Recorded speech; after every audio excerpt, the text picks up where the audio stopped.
टिळक आमचे रत्नागिरीचे होते आणि मी पण रत्नागिरीचाच आहे. मग त्यामुळे जे आहे तुम्ही कोणीही जर आलं तर या पगडीकडनं सन्मान करतो. आणि मोठी माणसं मंदिरामध्ये आली तर पगडीकडनं सन्मान करतो मी त्यांचा. कोकणातले म्हणजे घाटातलेच आहेत रत्नागिरी. म्हणजे थोडं आश्चर्य वाटेल तुम्हाला की मी मराठी बोलतोय पण माझा जन्मही बनारसमध्ये झाला, एज्युकेशन बनारसमध्ये झालं, आणखी नोकरी बनारसमध्ये झाली आणि रिटायर सुद्धा बनारसमध्ये झालो. आणखी देवाच्या सेवेमध्ये आज 500 वर्षापासून माझा परिवार लागलेला आहे तिथे बिंदू माधवाच्या. म्हणजे केवढं कार्य शिवाजी महाराजांनी त्यावेळेला हे केलं. त्यांची माणसं पाठवून आणि आपल्याकडे फक्त शिवाजी महाराज की जय म्हणतात. बाकी शिवाजीबद्दल जितकं आम्हाला करायला पाहिजे तितकं आम्ही नाही करू पावत आहे. आम्ही तर तिथे सांगतो लोकांना की शिवाजी नसता तर आपण मुसलमान असतो, टिळक नसते तर आमचं हे राष्ट्र स्वतंत्र झालं नसतं कोणत्याही काळामध्ये. गणेश मंदिर सुद्धा टिळकांनी तिथं हे केलेलं. तिथे मी त्याचा आता वर्तमानमध्ये मी सेक्रेटरी आहे त्याचा. आंग्रेचा वाडा म्हणून आहे तिथे आणि ते आंग्र्यांनी स्थापित केलं की शिवाजी सरदार आंग्रे.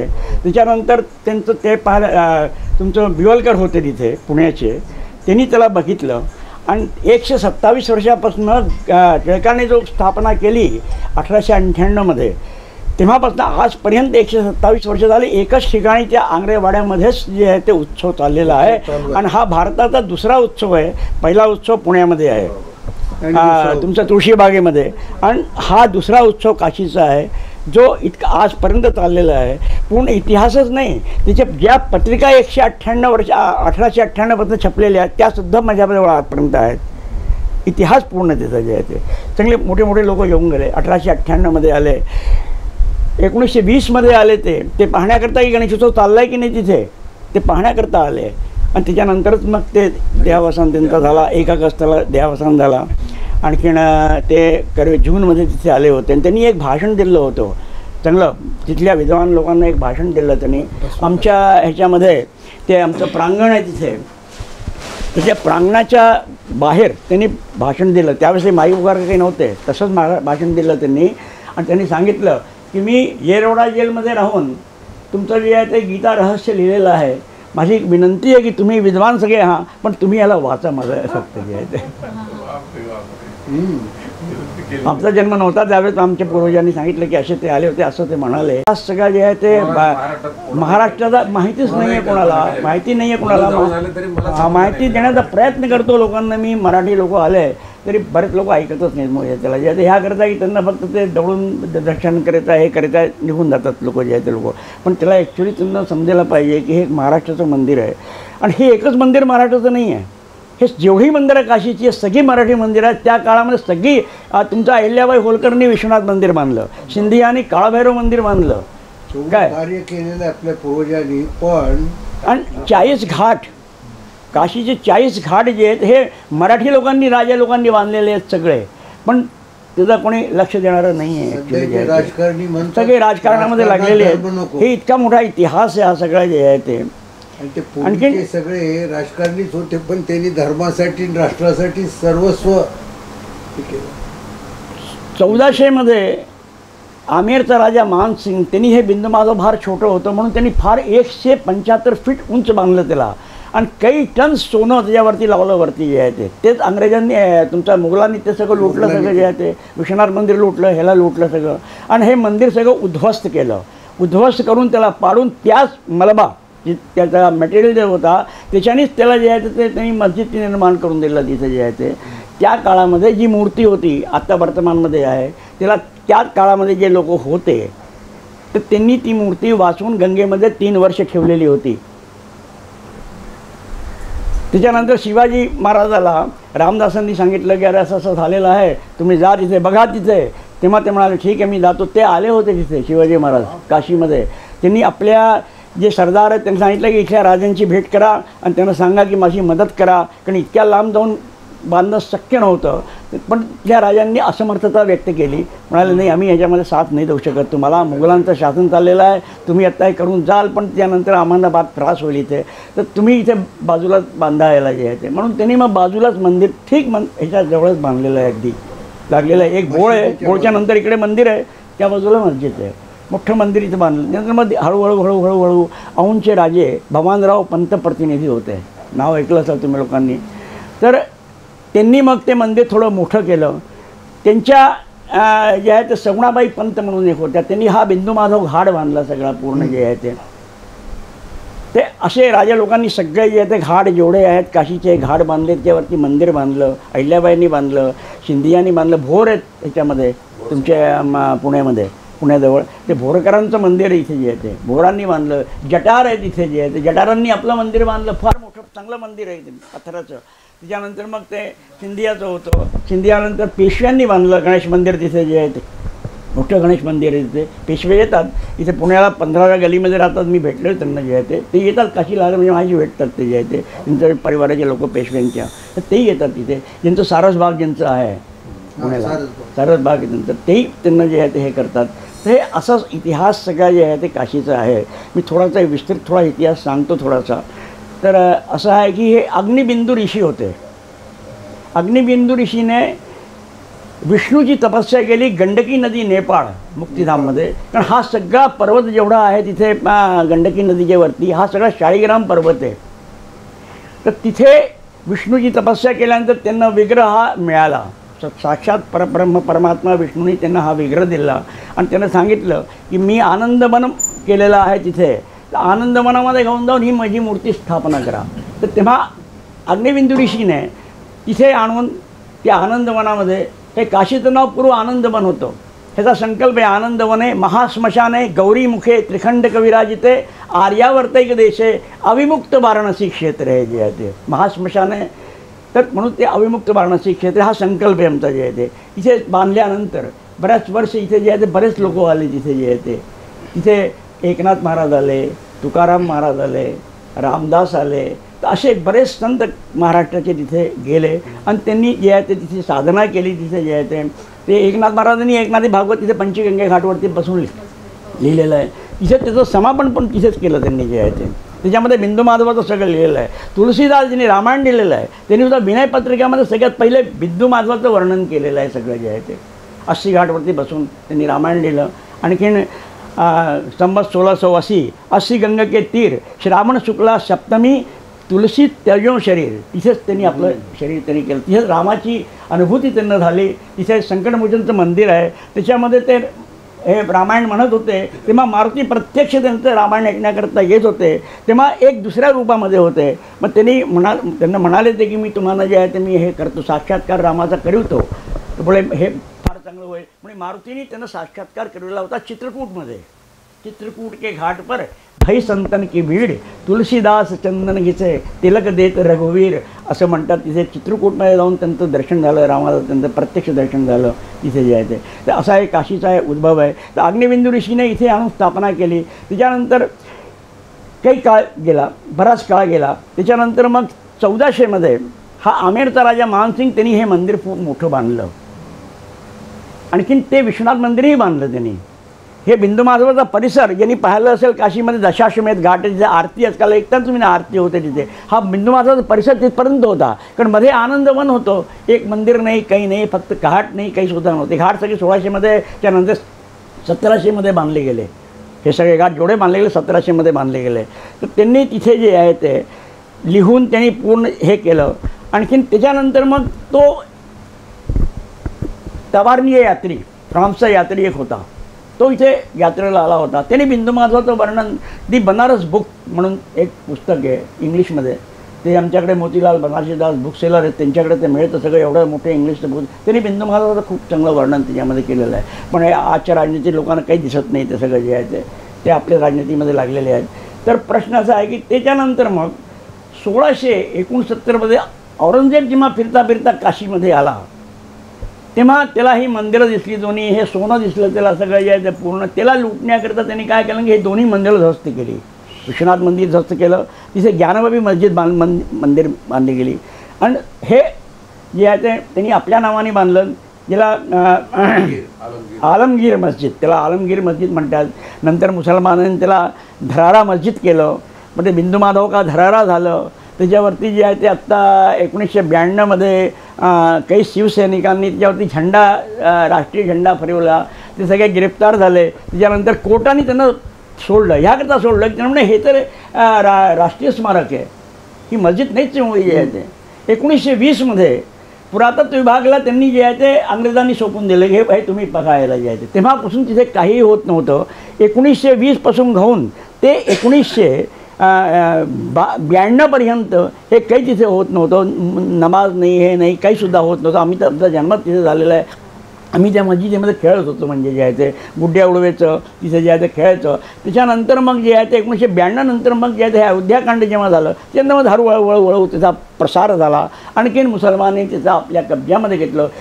2002मध्ये तिथे सर्वगिरा मिश्र म्हणून एक सिटी मॅजिस्ट्रेट होते, सौरभचंद शुक्ला हे जे आहे तिथले DM होते. त्या लोकांच्या प्रयासाने त्या मुसलमानांकडनं सगळ्या चाब्या घेतल्या गेल्या. आणखीन त्या पुरातत्व विभागाला पुन्हा दिल्या गेला. पुरातत्व विभागाने तिथे जे आहे ते 5 लाख रुपयाचे एक घर म्हणजे काय 2 कमरे बांधले.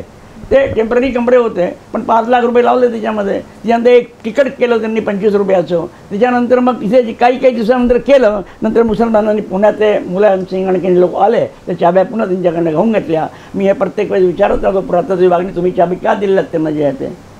त्यांच्याजवळ काही उतरत नाही. शासन अगर म्हणताय की देऊन टाकत ते लोक काय करतील त्याच्याकरता, काही करणार नाही ते लोक. ते हे असं जे आहे ते झालं. हे बिंदू माधवाचं जे आहे ते प्रकरण जे आहे ते त्याच्यानंतर मग थोडं वाढू लागलं. मग थोडं वाढलं. आमचा परिवार सगळा जे आहे तिकडनं रत्नागिरीहून आला. 500 वर्ष झाली आम्ही त्याला पाहून राहिलेलो आहे. पाहता इथे इतकी वर्ष झाली आता पाहतो आहे. आता त्याला पाहणं बडा मुश्किल झालेलं आहे आमच्याकरता, कारण आम्ही मराठी माणूस आहे सगळे. आम्ही तिकडे गेलो आहे. आमचा पुनबा म्हणजे काही बहुत जास्त नाही आहे, आता छोटा राहिला. बाकी कम से कम 3000 मराठी लोक आजही तिथे आहेत. मी महाराष्ट्र समाजचा सेक्रेटरी आहे आत्तासुद्धा जे आहे ते. आत्ता बृहन महाराष्ट्र परिषदचं एक अधिवेशन काशीमध्ये झालं होतं. तेव्हा हे पिशवी कुठे गेली नाही, झोला कहाँ गया वो. हां हे पाहे, हे बृहन महाराष्ट्र परिषदचं अधिवेशन झालं तेव्हा हे पाहे हा पिशव्या सगळ्यांना काही त्यांचे पॉम्पलेट हे सगळं वाटलं गेलं. सगळं आत्ता झालं होतं. आत्ता हे जानेवारीमध्ये झालं आत्ता जे आहे ते तिथे. तर त्याच्यानंतर स्थिती ही झाली आहे की आता त्याला इथे जे आहे ते बऱ्याच वर्षापासून आम्ही त्याला बघून राहिलेलो आहे, पण त्याचा काय उद्भव कसा काय होईल आहे. आणखीन म्हणून आम्ही हे सगळे ब्रोचर बनवलेले आहेत सगळे जे आहे ते, जे हिंदीमध्ये आहे, तमिळमध्ये आहे, तेलुगूमध्ये आहे, कन्नडमध्ये आहे, इंग्लिशमध्ये आहे, असे सगळे 5 भाषेमध्ये मी याचे ब्रोचर बनवले. जे लोक येतात त्यांना मी काशीचा इतिहास, शॉर्ट इतिहास ह्याला देतो. हे पुस्तक आहे जे पाहिजे, जे मी 2009मध्ये एकदा ह्याला पब्लिश केलेलं होतं, बिंदू माधव म्हणून. हे आत्ता मी कालच जोशी साहेबांना मी काल दिलेलं आहे. ह्याच्यामध्ये लिहिलेलं आहे, थोडीशी चूक झालेली आहे की ह्याच्यामध्ये मला छत्रपती शिवाजीचं लिहिलेलं आहे, पण फ्रंटमध्येच मला लिहायला पाहिजे होतं की हे छत्रपती शिवाजी महाराजांनी स्थापित केलेलं आहे. हे जे आहे ते हे त्यांचा देवाचा मुख्य फोटो आहे. पाय हे रोज श्रृंगार असे होतात, नित्य श्रृंगार देवाचे होतात. आणि कार्तिक मासामध्ये याचा मुख्य श्रृंगार होतो. हे चुकी मराठी मंदिर आहे, महाराष्ट्राचं आहे. मराठी पद्धतीने मी जे आहे ते सकाळी जे आहे ते काकडा आरती करतो. ते काकडा आरतीचं ह्याच्यामध्ये सगळं पूर्ण दिलेलं आहे. हे बघ काकडा आरती पूर्ण दिलेली आहे ह्याच्यामध्ये. त्याच्यानंतर मी हे लोणी आरती दिलेली आहे, ती आरती आहे. त्याच्यानंतर आमची श्रीखंड आरती होते, श्रीखंडाची ही त्याची आरती आहे. त्याच्यानंतर मग शृंगार आरती, हे 4 आरत्या आमच्या कार्तिक मासामध्ये. हे तर रोज म्हणजे फक्त शृंगार आरती होते, बाकी हे सगळ्या आरत्या होतात. तर ह्या अशा पद्धतीने मी ह्याला चालवून राहिलेलो आहे. जोशी साहेबांचा आग्रह होता की तुम्ही इथे या, आणखी इथे येऊन ह्या संबंधामध्ये लोकांना सांगा तुम्ही जे आहे ते. बऱ्याच वर्षानंतर योग तर मी तसा मुंबईला खूप आलेलो आहे. तास यांच्याशी बोलल्यानंतर मला फील झालं, त्यांनाही फील झालं. ते म्हणाले मी नक्की येणार. मला सुद्धा आश्चर्य वाटलं, तिथला इतका व्याप सोडून मी आता प्रेमासाठी येत आहेत, म्हणजे आमचं नशीब काय. नाहीतर तिथला व्यापही त्यांच्याकडे फार मोठा आहे. त्यांना जास्त दिवस दिल्लीला आलो होतो. मला उपाध्यायजींनी, उपाध्यायजी आमचे बडे प्रेमी आहेत सगळे, काशीचे तिथे. आणि यांचे जे आजोबा होते देवनाकाचार्य फार मोठे विद्वान होते म्हणजे काशीचे. तर ह्यांचा आग्रह होता की नाही येऊन तुम्ही जोशीसाहेबांची भेटा येऊ. एक वर्षापासून मला जे आहे ते करून मिळालेले की नाही भेटा भेटा भेटा. आत्ता योग आला त्या वस्तूचा जे आहे ते आत्ता, आणि त्या योगामुळे मी इथे आलो. तर हे सांगण्याचा अर्थ याच्यामध्ये असा आहे की काशीमध्ये हे बिंदू माधव क्षेत्रपाल देवता आहेत. हे बिंदू माधवानी म्हणजे विष्णूने आनंदवन हे बनवलं, हे आपल्याकरता बनवलं. आपल्या राहण्याकरता. म्हणजे शंकराला सुद्धा हे आनंदवन फार चांगलं वाटलं. त्यांनी आग्रह केला विष्णूला की मलाही पण याच्यामध्ये स्थान द्या. ते म्हणाले की अरे तुम्ही माझ्या हृदयामध्ये बसता, मी तुमच्या हृदयामध्ये बसतो. शिवस्य हृदयम विष्णू विष्णूस्य हृदयम शिवम. तर मला द्यायचं काय तुम्हाला, तुम्ही या, मी तुम्हाला दान देतो मी तुम्हाला. तर शंकराला आपलं वाहन गरुड मंदिराच्यावरती पाठवून आणखीन तिथं त्यांना आणून इथे जे ते वैकुंठ चतुर्दशीच्या दिवशी, कार्तिकामध्ये वैकुंठ चतुर्दशी, त्या दिवशी त्यांनी जे आहे ते हे काशी, अर्धी काशी मणिकर्णिकेपासून 80 घाटपर्यंत अर्धी त्यांना जे दान दिली, म्हणून ती शिवकाशी आहे. शिवकाशी. त्याला शिवकाशी. आणि मणिकर्णिकेपासून आदिकेशवपर्यंत हे विष्णू काशी. हे सगळे इकडे विष्णूची मंदिरं सापडतील तुम्हाला. तिकडे सगळी शिवाजी मंदिरं सापडतील. केदारेश्वर आणखीन जी काही मंदिरं आहेत सगळी ती सापडतील. तर हे 2 भागामध्ये विभक्त झालं. हे काशीमध्ये 80 घाट आहेत सगळे total. Last Ghat name is 80 घाट. चूँकि तुलसीदासजी तिथे जे आहे ते त्यांनी शरीर सोडलं, त्याचं नावच 80 घाट होऊन गेलं. संबत 1680 80 गंगे तीर श्रावण शुक्ला सप्तमी तुलसी तजो शरीर म्हणून 80 घाट झालं ते जे आहे ते. तर 80 घाटवरती त्यांनी बसून ते रामायण लिहिलं पूर्ण तिथे. तर 80 घाट तिथे 80 नदी मिळालेली आहे. इकडे वरुणा नदी मिळालेली आहे. 80 वर्णयोर मध्ये ह्याचं नाव वाराणसी झालं. त्याच्यामुळे वाढा. पूर्व नाव आहे आनंदवन. आनंदवने महाश्मशाने गौरीमुखे त्रिखंड कविराजिते आर्यावर्ते देशे अविमुक्त वाराणसी क्षेत्रे. आता जिथं विष्णूनी शंकराला हे केलं तिथं शिखर होतं का? नव्हतं. नाही. आता अयोध्येत लोक म्हणतात तुम्ही प्राणप्रतिष्ठा केली पण शिखर नसताना केली. पण इथं आनंदवनात शिखर कुठं होतं? काही नव्हतं, काहीच नव्हतं. नुसती मूर्ती स्थापना झाली. गोष्टी काढून हे अनावश्यक गोष्टी आहेत सगळ्या. त्याचा काही मतलब नाही आहे त्या वस्तूचा. त्याला कोणाला तरी डाऊन करायचं याकरता त्यांनी हे सगळं प्रयत्न केला. ठीक आहे, काही हरकत नाही. राजकारण त्यांचं ते सगळं करत राहतील ते लोक जे आहे ते.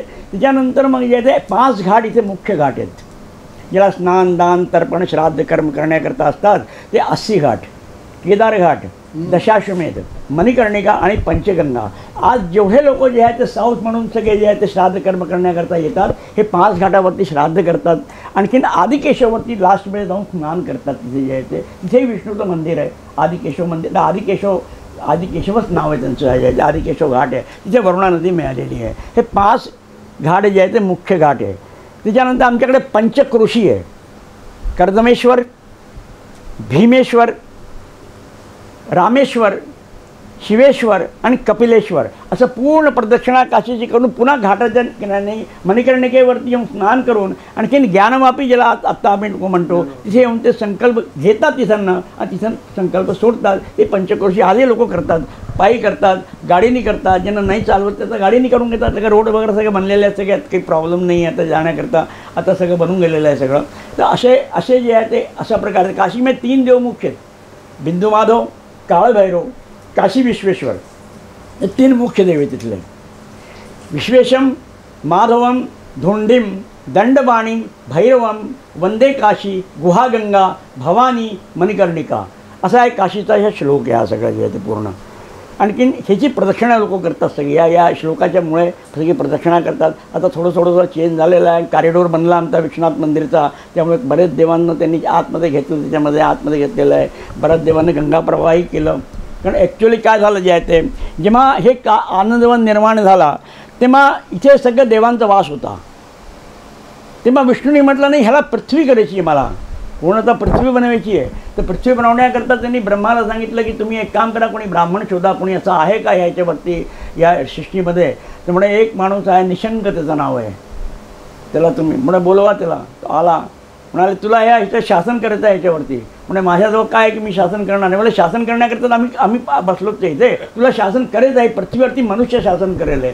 पण तो म्हणाला की असं आहे की इथे सगळे देव राहतात. 84 कोटी देव राहतात इथे. त्यांच्यावरती मी काय शासन करणार आहे. माझ्या मी कसं शासन होईल आहे. त्यामुळे पहिले ह्या लोकांना इथं विदा करा, तेव्हा आम्ही शासन करणार. शासन मग त्यांनी विष्णूने सगळ्या देवांना बोलवलं आणि त्यांच्यासमोर एक प्रस्ताव ठेवला की तुम्हाला आता इथं जायचं आहे. कारण हिला पृथ्वी केलेली आहे. आता हा देवलोक नाही राहिला. आता ह्याला तुम्ही वरती जा आपल्या आपल्या ठिकाणी. तर ते लोक फार त्यांना त्रास झाला की मी आनंदवन सोडून इतकं चांगलं कसं जाणार इथं. देवानं प्रार्थना केली. त्यामुळे आम्हाला काही परिहार सांगा त्याचा, कसं काय करायचं, काय करू. तर मग त्यांनी देवाने सांगितलं की असं आहे की तुम्ही एक काम करा, आपल्या नावाचं एक लिंग स्थापित करा. म्हणून 84 कोटी देवतांचं लिंग काशीमध्ये स्थापित आहे. आणि आजही आहे. प्रत्येक घरामध्ये 20-25 लिंग तुम्हाला घराच्या खालती सापडतील. नंतर काय झालं की बऱ्याच लोकांनी त्या लिंगाच्या वरती आपलं घर बांधून घेतलं. आत्ता जे प्रकार जो झाला कारी रोडचा, त्याच्यामध्ये हे सगळं निघालं की ही घरं जी मी घेतली तेव्हा त्याच्या खालती 25-30 लिंग एकाच्या घराच्या खालती निघाली. ते सगळे भंग झालेले होते, काही ठीक होते. जे ठीक होते त्याला त्यांनी कॉरिडॉरमध्ये स्थापित केलं. जे भंग झालं त्याला गंगा प्रवाह करून टाकलं. तिला जे ते त्याच्याबद्दल खूप ओरडा झाला की जे ते मोदींनी असं का चूक काम केलेलं आहे. त्यांनी लिंग भंग झालेली वस्तू कसे ठेवू शकतात ते जे ते प्रश्नात नाही. देवाची पूजाच नाही भंग झालेल्या याची जे आहे ते हे अशा प्रकारे जे आहे ते झालं. म्हणून त्यांनी सगळे देव गेले. तेव्हा 1000 वर्षपर्यंत त्या निशंगचं नाव देवदास केलं. देवों का दास म्हणून तिथं देवदास त्याचं नाव झालं. तोच काशीराज होता. त्याच्या नावाने ही काशी झाली. ही जी आहे ते हा सगळा इतिहास हे कोणी सेंटर काशी आहे. पूर्ण पृथ्वीचं सेंटर हे काशी आहे. ह्याचा निर्माण सगळ्यात पहिले झाला. म्हणून असं म्हटलं गेलेलं आहे की सगळ्या ठिकाणी भूकंपाला काही झालं तरी होतं, पण काशीमध्ये काही नाही येणार पण आलं तरी शिवानी त्याला त्रिशूलवरती जेव्हा विष्णूने जेव्हा दान दिलं ना, तेव्हा त्यांनी म्हटलं आता ह्याचा विनाश नाही होऊ शकत, मी याला त्रिशूलवरती धारण करतो. त्रिखंड कविराज इथे त्रिशूल धारण करतो. म्हणून तिने त्रिखंड कविराज म्हणून त्रिशूल धारण केलं. काशीमध्ये कधी भूकंप नाही आला. कधी ऐकलं नसेल तुम्ही भूकंप आला म्हणून. आम्ही तर आपल्या जीवनामध्ये नाही ऐकलं कधी काशीमध्ये भूकंप आला म्हणून. प्रत्येक ठिकाणी भूकंप येतो, नुकसान होतं, घरं पडतात, काही नाही. काशीमध्ये आजपर्यंत नाही झालं. इथे एक वस्तू अनेक होती. एक तिथे सूर्याने त्या आनंदवनामध्ये उभं राहून तिथे जे आहे ते आनंदवनामध्ये गंगा यमुना सरस्वती नव्हती. ते भगीरथनी आणली नंतर. पहिले तिथे हे होतं तुमचं एक नदी होती धर्मनद. त्या धर्मनद त्याला म्हणतात. तो धर्म स्वतः जो होता ना त्याच्या नावाने ते नद होतं. तर तिथे एक देवशिला ऋषी होते. त्यांनी तपस्या त्या धर्मनदवरती बसून केली विष्णूची. त्यांना एक अप्सरा आली होती त्यांचं भंग करण्याकरता. त्यानंतर तिला एक पुत्री झाली. त्या पुत्रीचं नाव तिने धूतपापा ठेवलं. आणि त्या धूतपापेने विष्णूची तपस्या केली. तपस्या केल्यानंतर ती विष्णू तिला म्हणाले की असं आहे की तू इतकी तपस्या माझी केलेली आहेस आणि तुझा हा जो वर जो आहे हा धर्म जो आहे ना, मी तुला हिच्या जलच्या मार्गाने तुला तिच्याशी मिलन करावतो तिथं. तर म्हणून त्यांनी तिथे धर्मनद झालं. तिथे धर्मनदमध्ये ही धूतपापा तिथे मिळाली. म्हणून तिथे आजही त्या प्रत्यक्ष रूपामध्ये धूतपापाचं मंदिर तिथे आहे आमच्या मंदिराच्या खाली. तिथंच एक नदी निघाली आहे ती धूतपापा. ती शांत नदी आहे. शांत आणखीन थंड. अगदी गरमी असो थंड असो ते स्वतः जो निघतो तो अगदी थंड असतो. त्याचप्रमाणे सूर्याने तिथेच उभा राहून तिथे विष्णूची तपस्या केली. त्याचा जो पसिना निघाला तो सगळा किरणा. म्हणून गंगा यमुना किरणा धूतपापा हे असं पंचनद तीर्थ झालं. काशीचं मुख्य तीर्थ आहे पंचगंगा. लोक पंचगंगेवरती आल्याशिवाय कुठे जात नाहीत जे आहे ते. म्हणून पंचगंगेवरती स्नान करणं बडं महत्त्वाचं असतं. जेवढे साऊथवाले आहेत ना, आपल्या इकडचे नाही आहेत पण साऊथवाले जेवढे आहेत ते बिना पंचगंगावरती स्नान केलं नाही राहत. ते लोक जे आहेत ते श्राद्ध करतील, हे करतील, सगळं करतील ते लोक जे आहेत ते. अमेरिकेमध्ये जरी असला ना त्यांचे वडील गेले, आई गेली, 10 वर्षानंतर आले तरी श्राद्ध येऊन पंचगंगेवरती ते करतात तिथे बसून. तर हा काशीचा हा सगळा इतिहास असा सगळा इतिहास आहे. इथे कार्तिक मासामध्ये 1 महिना उत्सव होतो. ते सांगितलं तुम्हाला मी यायचं हे सगळे उत्सव होतो. कार्तिक मास. कार्तिक हा विष्णू सगळ्या 12 मासामध्ये कार्तिक मास हा श्रेष्ठ मास आहे, विष्णू मास आहे. तर तिथे जे आहे ते पंचगंगेवरती हे आकाशदीप लावतात. त्या काळामध्ये आकाशदीप लावत होते. बासवरती ते दिव लावायचं, पूर्ण त्याला घिचायचं, त्याला लावायचं. असे कमसे कम 200-250 दिवे लागतात काशी ह्याच्यामध्ये कार्तिक मासामध्ये. तिचं मुख्य उद्देश फक्त आमच्या पुराणामध्ये लिहिलेलं आहे की आमचे जे पूर्वज जे वरती गेले ते त्यांना 1 मास कार्तिक मासामध्ये स्वच्छंद सोडलं जातं सगळ्यांना. आणि ते विचरण करतात वरती आकाशामध्ये विचरण करतात आणि ही कामना करतात की आमच्या परिवाराचा कोणताही माणूस असा असेल जो पंचगंगेवरती बिंदू मासाच्या सानिध्यामध्ये एक आकाशदीप लावेल तर त्या दिव्याला पाहून, ही कल्पना आहे फक्त, दिव्याला पाहून आम्हाला वैकुंठ मार्ग प्रशस्त होईल. कारण 1 महिना वैकुंठ जे आहे ते उघडं असतं सगळं. पूर्ण वैकुंठ विष्णू जे आहे ते वैकुंठ उघडं ठेवतो. विष्णूने शंकराला त्या महाश्मशानाची रचना करण्याकरता सांगितली. आणखीन तिथे महाश्मशानाची रचना झाली तर साक्षात परब्रह्म परमात्मा विष्णूने तिथे बसून, तिथे एक कुंड असतात तिथे बसून आणि मनुष्याच्या मोक्षप्राप्तीकरता तपस्या स्वयं देवाने केलेली आहे तिथे बसून. आणखीन शंकराला आदेश दिला की राम नामचा तारक मंत्र त्याच्या कानामध्ये जाऊन त्याला माझ्याजवळ पाठवून दे मोक्षदारावरती, मी त्याला आपल्याकडे घेऊन दे. काशा मरणामुक्ती पुनर्जन्मन विद्यते, हे काशीमध्येच आहे. बाकी लोक म्हणतात की आणखीन ठिकाणी आहे, पण आणखीन ठिकाणी कुठे नाही आहे. फक्त काशीमध्ये काश्याम मरणामुक्ती पुनर्जन्मन विद्यते हे अकाठ्य म्हणजे जे आहे त्याच्यात काही शंका नाही. आणि काशीच्याला जन्म घेतलेल्या माणसाला त्याला यात्रा करण्याची काही आवश्यकता नसते. कोणता देव असा नाही आहे की जे काशीमध्ये नाही आहेत. आज 24 विष्णू, हे 12 ज्योतिर्लिंग, 9 दुर्गा, 9 गौरी, त्याच्यानंतर 56 विनायक. तिथे 56 विनायक एक एक ठिकाणी बसून त्यांनी जे आहे ते तपस्या केली गणपतींनी. त्यांना विष्णूंनी पाठवलं, याकरता पाठवलं की जेव्हा देवदासने हे म्हटलं की आता मला 1000 वर्ष शासन झालं, तर मला शासन नाही करायचं आहे, मला मोक्ष पाहिजे. आता हे मोक्ष कोण देणार त्याला? हे कोण सांगणार की मोक्षाचा द्वार कुठे आहे कुठे आहे? तर त्यांनी गणपतीला पाठवलं की जाऊन तिथे जे आहे ते त्याला मोक्षाचा द्वार सांग. तर पहिले येऊन गणपती ते आदिकेशव जे सांगतोय तुम्हाला तिथे येऊन बसले, एक ज्योतिषच्या ह्याच्यामध्ये, ज्योतिषीच्या रूपामध्ये तिथे बसले. आणि त्यांनी आपला प्रचार प्रसार अशा 56 ठिकाणी बसून त्यांनी जे आहे ते पूर्ण जे आहे ते तिथे 56 ठिकाणी बसून ज्योतिषचा प्रचार केला. म्हणून ज्योतिषीचे जे आहे ते इष्टदेव कोण आहेत? हे गणपती. ज्योतिष विद्याचे गणपती जे आहे ते इष्टदेव आहेत. हे जेवढे ज्योतिषी आहेत त्यांनाच पूजन करतात ते जे आहे ते. तर तिथे बसून त्यांनी हा राजाला कळलं की दिवदासला की असा कोणी माणूस आलेला आहे आणि तुला मोक्षाचं द्वार मला सांग, असा ब्राह्मण आहे तो सांगू शकतो. म्हणून त्यांनी आपल्या मंत्रीला पाठवलं, म्हणे जा कोण माणूस आहे त्याला घेऊन ये माझ्या दरबारामध्ये. मग हा ब्राह्मण तिथे गेला गणपतीच्या रूपामध्ये आणि त्यांनी जाऊन सांगितलं की आजच्या 16व्या दिवशी तुम्हाला मोक्ष प्राप्त होईल. स्वयं विष्णू तुम्हाला त्या आदिकेशवच्या ठिकाणून तुम्हाला विमान येईल, ते तुम्हाला सशरीर तुम्हाला घेऊन जातील. राजा आणि राणी दोघांना घेऊन तो त्यावेळेस 16 दिवसानंतर ते जे आहे ते वरती त्यांना घेऊन गेले. ते असा शॉर्ट काशीचा इतिहास तुम्हाला मी सांगतो आहे. बराच तर काशी खंड आहे, काही भागामध्ये आहे, फार मोठा आहे. त्याला वाचलं म्हणजे सगळंच कळेल, पूर्ण कळेल आहे. पण काशीखंड हातून आहे. त्याच्यावरती आमचे डोंगराजी महाराज होते. तर डोंगराजी महाराज आमच्याकडे राहत होते, हे तुम्हाला सांगतो. आपल्या काळामध्ये जेव्हा लहानपणी जेव्हा त्यांनी प्रवचन सुरू केलं आणि ते गुजरातीमध्ये प्रवचन करायचे, मग त्यांनी हिंदीमध्ये प्रवचन जेव्हा सुरू केलं, मग ते काशीला येऊ लागले. मग काशीमध्ये आमच्या त्या मैदानामध्ये प्रवचन करायचे आणि ज्ञानवापीमध्ये प्रवचन करायचे. 2 ठिकाणी प्रवचन करत होते. असा माणूसच मी पाहिला नाही आजपर्यंत. म्हणजे माझ्या समोर हयातीमध्ये होते ते. मी त्यांचा फोटो लावलेला आहे आपल्याकडे मंदिरामध्ये सगळा. आणखी ते होते बेळगावचे, पण गेले बडोद्याला. बडोद्यामध्ये जाऊन त्यांनी जे आहे आपलं सगळं अध्ययन वगैरे तिथे केलं. आणि त्यांनी जे गुजरातमध्ये आज त्यांनी कम से कम तिथे मारवाडी सेवा संघ म्हणून 80 घाटावरती एक बनवलेलं आहे. कम से कम 500-600 कमरे बनवलेले आहेत तिथे. आणि तिथे रोज 200 संन्यासांना रोजचं जेवण आहे. आणि जो पण जाईन त्याला जेवण तिथे मिळतं, सगळं आजही मिळतं, वर्तमानमध्ये मिळतं. रूम्स आहेत, फार नॉमिनल चार्ज आहेत त्याचे. AC रूमचे 500-600 रुपये आहेत, जनरल रूमचे 200-250 रुपये आहेत. असे तिथे चार्ज मिळतं. कधी कोणी आलं तुम्ही मला, माझा नंबर आहे, मला तुम्ही फोन करा, मी तुमची व्यवस्था तिथे करून देईन. हां नाही काशीला. तर हा असा काशीचा फार मोठा इतिहास आहे.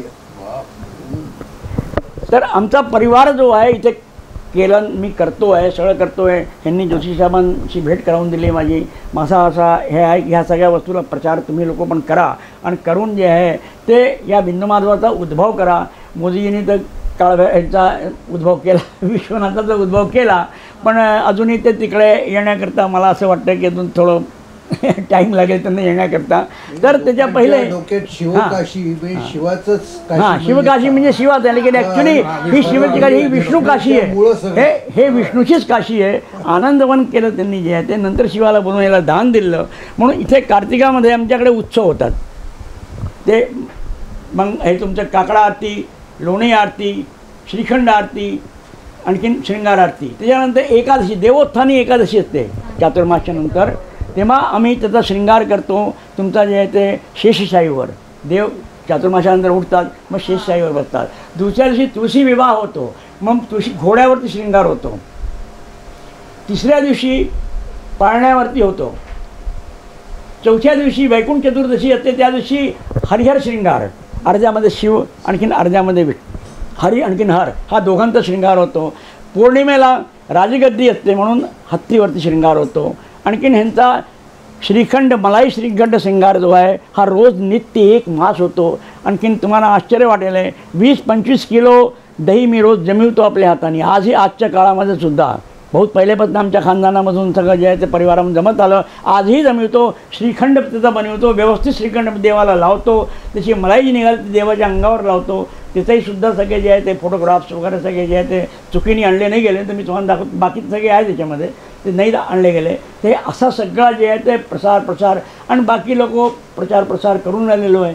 आता धीरे धीरे हळूहळू सगळा प्रचार झाला. हे मराठी मंदिर आहे. माझी अशी बडी इच्छा आहे की मराठी लोकांनी याच्यामध्ये पूर्ण सहयोग केला पाहिजे.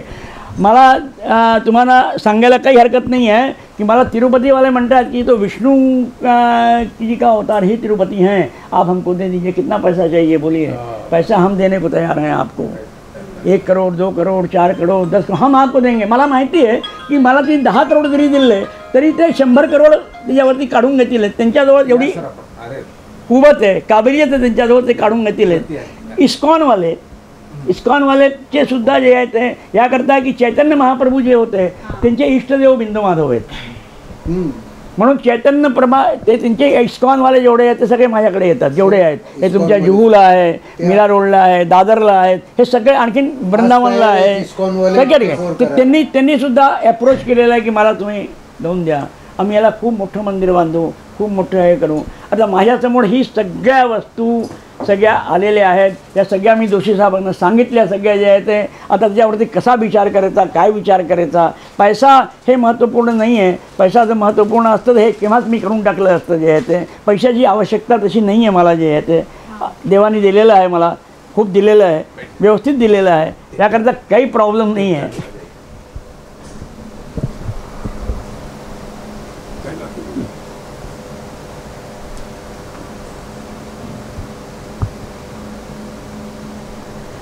ये कुछ मंदिर की बड़ी विचित्र बात है, जैसे कार्तिक महीने में ऐसे सब सामाजिक आदमी है, ड्रेस पे अच्छा लगता है, लड़के लड़की किसी को कोई भी है जिनकी शादी नहीं हुई है और शादी होगी हो जाने के बाद अगर कार्तिक महीने में पूरे 1 महीने अगर हे माझं नाव बिंदू माधव होतं. ह्यांनी मला विचारलं काल त्यांचं नाव बिंदू माधव कसं झालं, की ठाकरे तर कधी गेले नाही तिकडे, आखिर त्यांचं नाव बिंदू माधव कसं झालं. पण जन्म त्याचा इथे झाला, सगळं झालं, पण त्याचं श्राद्ध मिस केलं त्या ठाकरेचं, बिंदू माधव ठाकरेचं. आपल्याच घाटावरती बिंदूची स्मिता ठाकरे आली होती, तिच्याकडनं मी करवलं सगळं घाटावरती.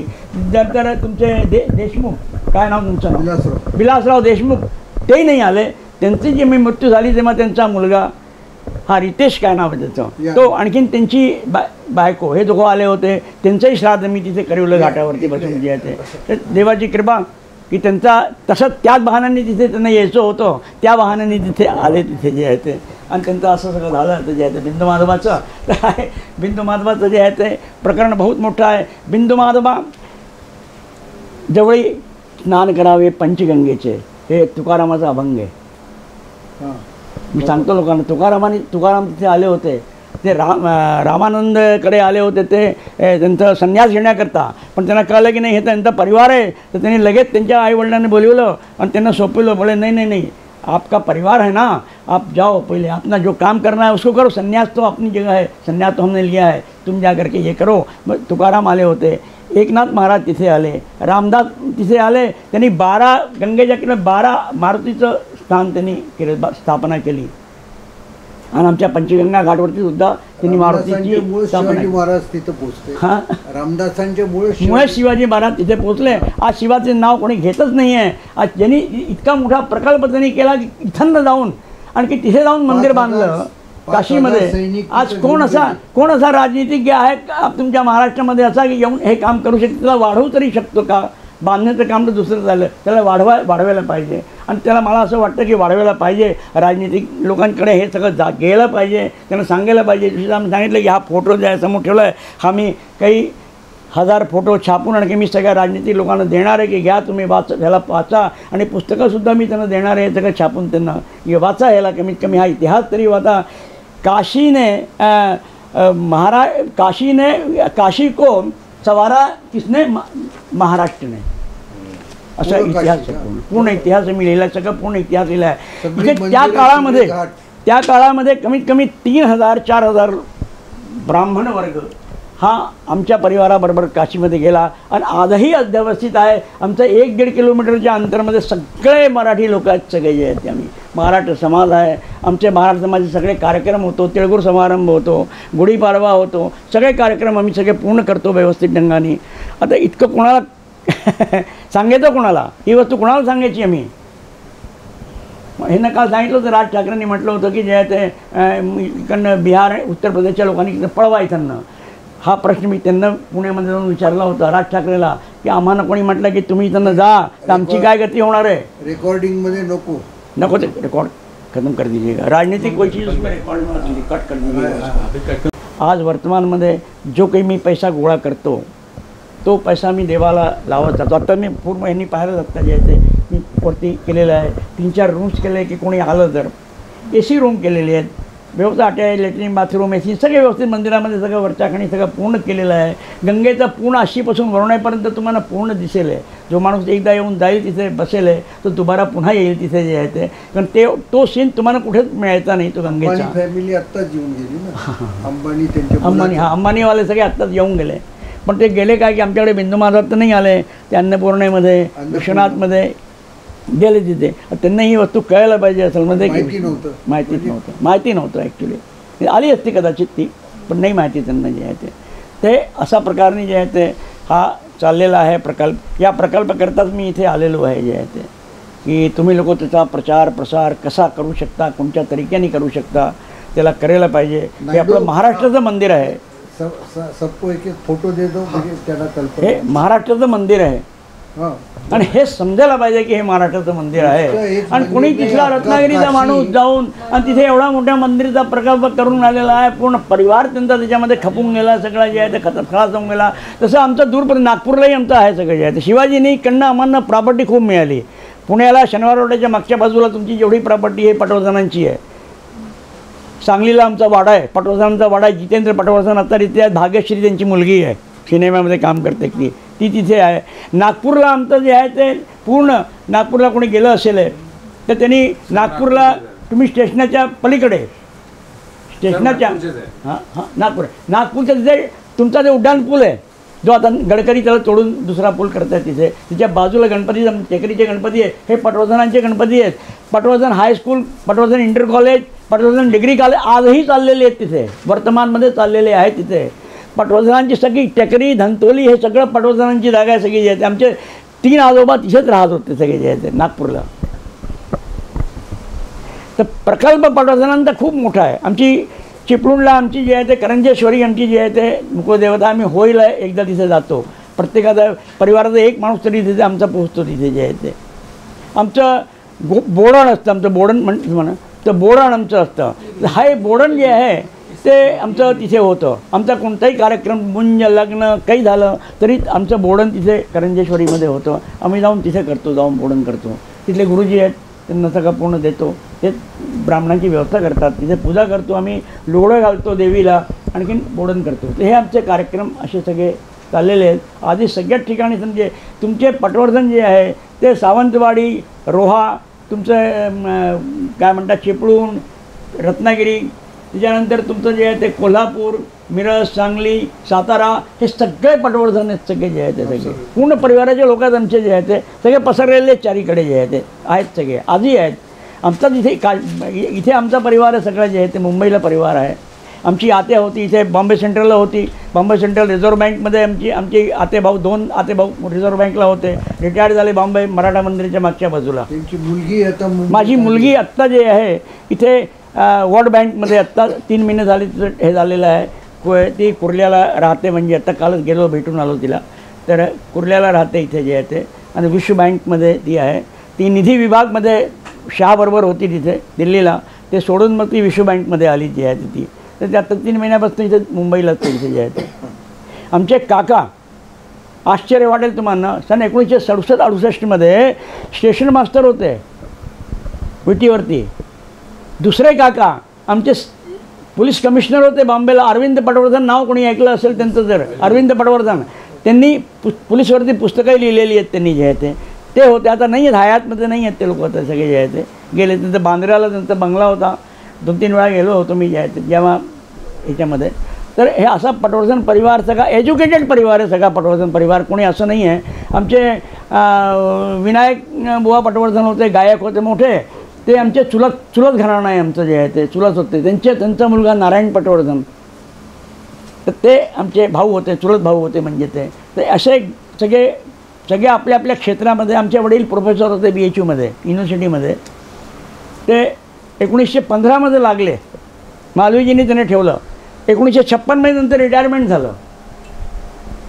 मालवीजींनी पुन्हा त्यांना जे आहे ते 10 वर्षाचं एक्सटेन्शन दिलं. मालवीजी तर 52 गेले, नंतर पुन्हा त्यांना एक्सटेन्शन मिळालं. 65पर्यंत त्यांनी सर्व्हिस केली, कारण त्यांना पेन्शन नव्हती त्यावेळेस BHU मध्ये, तर बिना पेन्शनचे रिटायर्ड झाले. नंतर मग आम्ही लोक थोडे मोठे झालो, आम्ही लोक काम करू लागलो, मग सगळं चालू लागलं. मंदिर होतं थोडं, मंदिरामुळे सगळं चालू लागलं. आता व्यवस्था सगळी ठीक आहे, काही दिक्कत नाही आहे. आमचा मुलगा आत्ता सौदी अरबमध्ये आहे, सॉफ्टवेअर इंजिनियर आहे तो जे आहे ते. तो आत्ता कालच परवाच गेला तो जे आहे ते तिथे. कुठे नियॉन म्हणून कोणी की यान काहीतरी आहे ना, काही प्रोजेक्ट चाललेला आहे, तो बॅक्टेलमध्ये आहे तो. हे जोशी साहेबांना मी पण बॅक्टेलमध्ये होतो. तो बॅक्टेलमध्ये 18 वर्षापासून गुडगावला होता तो. ते नियॉनमध्ये तो प्रोजेक्टमध्ये गेलेला आहे आत्ता जे आहे तिथे. तो कालच तो गेला. तर ते 30पर्यंत काही ते प्रोजेक्ट आहे त्यांचं तिथे जे आहे ते असं सगळं आहे. तर आर्थिक मुद्दा स्वतः माझ्याकरता कोणत्या प्रकारची प्रॉब्लेम नाही आहे, काही दिक्कत नाही आहे. पण देवालयाकरता तर पाहिजेच, बिना त्याचे काम कसं चालणार आहे, पुढे कसं चालणार जे आहे ते. ह्यांना मी हे सांगितलं की माझ्यानंतर कोणी पाहणारं नाही आहे. हे लोकांच्या हातात नाही गेले पाहिजे, दुसऱ्याच्या हातात, मराठी लोकांच्या हातातच राहिलं पाहिजे. ते ह्याच्याकरता प्रयत्न सगळ्यांनी मिळून करायला पाहिजे. तो सगळ्यात मोठा आर्थिक प्रयत्न असतो. जोपर्यंत आर्थिक प्रयत्न नाही होणार तोपर्यंत तिथे घेण्याकरता तर गव्हर्नमेंटही घेऊ शकते. कारण त्यांनी मी ऐकलं होतं मध्ये की काळभैरव बिंदुमाधव कॉरिडॉर करणार आहे. जसं हे कॉरिडॉर झालं विश्वनाथ, हे कॉरिडॉर करणार आहेत. आता पुढे करतात की नाही करत देवालाच ठेवू, पण करणार आहेत. हा जर केला तर ते बिंदुमाधव घेऊन घेतील ते जे आहे. आणि गव्हर्नमेंटच्या हातामध्ये गेल्यानंतर मग स्थिती बडी खराब होते. काय तुम्हाला माहिती आहे काय स्थिती होते मग जे आहे ते. मग आज विश्वनाथ मंदिरची तशी स्थिती झालेली आहे. विश्वनाथ मंदिरची गव्हर्नमेंटच्या हातामध्ये गेल्यानंतर मग प्रशासनिक ह्याच्यामध्ये गेलं ना, मग DM कमिशनर फलाणे ठिकाणे हेच सगळे त्याला पाहणार. त्याला तर मग ब्राह्मण नाही पाहणार. तो जर शूद्र आला तरी तो शूद्र पाहणार त्याला. मग त्याला ब्राह्मणाच्या हातात नाही राहणार मग त्यानंतर. ही सगळी चिंता ज्याला म्हणतात की एक आम्हाला पूर्ण खाऊन राहिलेली आहे की कसं पुढे, कसा प्रकल्प हा कसा चाललेला आहे. कोणत्या तरीक्याने मी यांना म्हटलं बरेच वर्षापासून मैं सांगून आलो कि देखिए कोई ऐसा व्यक्ति ऐसा हो जो इसको चला सके, जो व्यवस्थित ढंग से, तो इसको प्रकल्प को चलना चाहिए. इतना बड़ा मंदिर, इतना नामी मंदिर है, लेकिन अभी हमारे ख्याल से शासन के अंदर शायद नहीं गया होगा, या मालूम भी होता तो उसका ध्यान अभी उन्होंने नहीं दिया. तो उनको ध्यान देना चाहिए उसको कि कैसे बनाएंगे इसको. हालांकि त्यांनी आपल्या हातामध्ये घेऊन घेतलं तर सगळ्यात मोठं गडबड काम होईल. म्हणजे ते चांगलं काम नाही होणार ते. कारण त्याला मग पाहणारा मग प्रशासनिक अधिकारी राहील, पुजारी नुसतं आपलं काम करेल राहील, एवढंच काम होईल. तर असं सगळं नाही झालं पाहिजे. याचकरता जोशी साहेबांनी आज मला बोलवलं इथे की नाही येऊन तुम्ही सांगा लोकांच्या समोर, जी लोक येतील त्यांनाच सांगा, ते काही प्रचार होईल लोकांचा. रेकॉर्डिंग हिंदीमध्ये करता येईल ना? हो कन्वर्ट नाही करता. कारण अरे सगळीकडे जर पोच करायचं असेल तर हिंदीमध्ये पाहिजे ना. मोदी साहेबांना, मोदी साहेबांना हिंदी में बोलने पूरा कोई दिक्कत थोड़ा नहीं. रेस्ट लेके, हाँ थोड़ा 2 मिनट रेस्ट लेकर के रेस्ट कर देते हैं. कर देंगे हिंदी में कर देंगे. उन्होंने पूना में तुलसी बाग में पहले उन्होंने गणपति की स्थापना कर ली. क्यों की उन्होंने? इसलिए कि अंग्रेज़ों ने उनके भाषण पर बैन लगा दिया था कि वो बोल नहीं सकते, सार्वजनिक तरीके से कहीं बोल नहीं सकते. तब उनके पास तो बहुत दिमाग था. उन्होंने कहा कैसे होगा, तो उन्होंने एक माध्यम, उन्होंने गणेश को चुना. क्योंकि सबसे बड़ी चीज़ है धार्मिक कुठाराघात कभी भी जो है वो हमारे अंग्रेज़ लोग नहीं करते थे. धर्म के प्रति आपके उनको जो लूटना था लूटते थे, धर्म के प्रति वो नहीं बोलते थे. धर्म में आप कुछ भी करो, अपना आपका काम है करो. तो उन्होंने देखा कि ये गणेश उत्सव एक ऐसी चीज़ है जहाँ जा करके अपने भाषण को हम कह सकते हैं, अपनी बात को कह सकते हैं. तो उन्होंने सबसे पहले तुलसी बाग में उन्होंने जो है वो गणेश स्थापना की. फिर उनको लगा कि यार काशी में तो सबसे विद्वान लोग वहाँ बैठे हुए हैं. तो फिर काशी आए. वो काशी आके 1898 में उन्होंने वहाँ पर एक महाराष्ट्र स्कूल बोर्ड करके वहाँ पर उस काल में था, उसको उन्होंने भंग कराया और काशी गणेश उत्सव कमेटी ऐसा करके एक उत्सव स्थापित किया. वो हमने आपको बताया कि आंग्रे की ज़मीन थी, बिबलकर उसके मंत्री हुए, उन्होंने उस ज़मीन को काशी गणेश उत्सव कमेटी को गिफ्ट कर दिया. उसके बाद वो गणेश उत्सव 127 साल से वहीं चल रहा है। मैं उसका वर्तमान में सेक्रेटरी हूँ, महाराष्ट्र समाज का भी सेक्रेटरी हूँ और उसका गणेश उत्सव का भी सेक्रेटरी हूँ। बहुत बड़ा वाड़ा है, 2 चौक की वाड़ा, 2 चौक का वाड़ा, बहुत बड़ा, इनके घर के बगल में है 2 चौक का वाड़ा, जिसको वहाँ पर हमने किसी नॉन महाराष्ट्रियन को, साफ साफ कह रहा हूँ, नहीं रखा। मराठी लोग ही हैं सब, उसके अंदर 3-4 फॅमिली हैं वो मराठी हैं आणि सगळे जास्त करून कोकणच ते सगळे जे त्याच्यामध्ये, तर ते मराठी लोक त्याच्यामध्ये आहेत, मराठी लोग उसमें हैं। तो उन मराठी लोग के माध्यम से और हम लोग भी जो कुछ होता गणेश उत्सव करते हैं, अभी सितंबर में गणेश उत्सव है, उसकी प्रक्रिया वहाँ चालू हो गई है, शुरू करना है वहाँ पर। अब से बेरोण वो हम लोग उसको गणेश जी को पालकी में रख के घुमाते भी हैं। उसके पद भी हैं, बड़े बड़े अच्छे अच्छे पद बने हैं उस काल में, जो पद बने हैं वो सब राष्ट्र इसको देख करके बने, राष्ट्र को देख करके ही वो पद बनाए गए, लड़कों को वही पद सिखाए गए कि यही पद को कहिए। वो उनकी रिहर्सल होती थी 2 महीने तक और उसके बाद उनको उस उत्सव में 7 दिन खड़ा करके उनको हलवाया जाता था। मैं एक पद म्हणतो, छत्रपती शिवधन्य खरोखर, बाजी साजी मित्र जीवाचे तत्पर सेवेला, गो ब्राह्मण निज धर्म रक्षण, जनन जयाचे झाले भूवर, छत्रपती शिवधन्य खरोखर।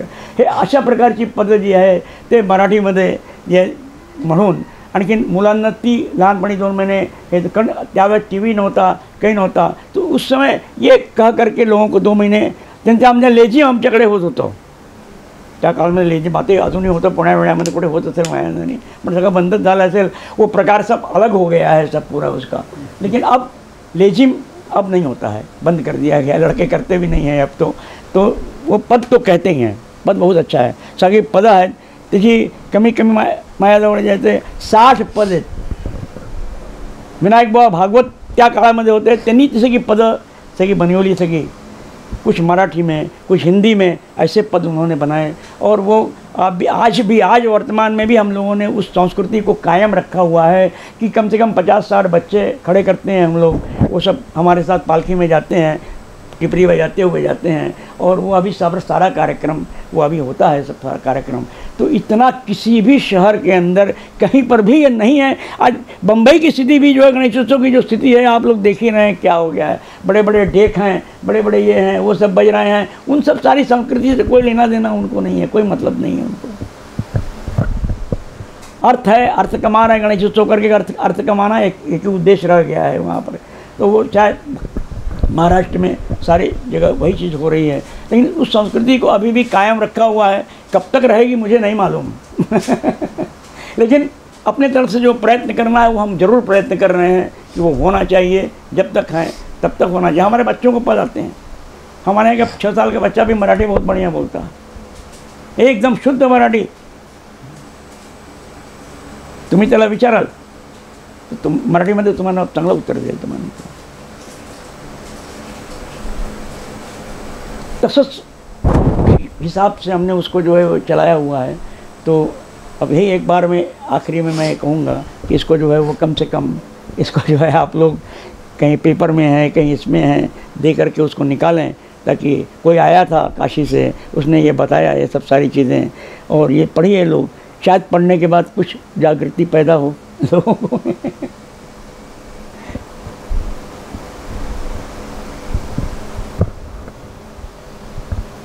आज भी काशी में जितने मूर्धन्य विद्वान हैं वो भी महाराष्ट्रियन हैं, सभी मराठी, सभी ऋग्वेद, सामवेद, अथर्ववेद, कृष्ण यजुर्वेद सगळे मराठी आहेत। आज मूर्त काढून देणारा मूर्त फक्त काढून देणारा अख्ख्या सुद्धा विश्वनाथ तुमचा राम मंदिराचा एकच माणूस आहे, गणेश्वर शास्त्री द्रविड, हेच फक्त एकच माणूस आहे, त्यांनी मुहूर्त काढला आणि तोच मोदींनी मुहूर्त हे केला त्यांनी जे ते, आणि त्याची ज्यावेळेला राम मंदिर केलं त्या मुहूर्त फक्त त्यांनी काढला।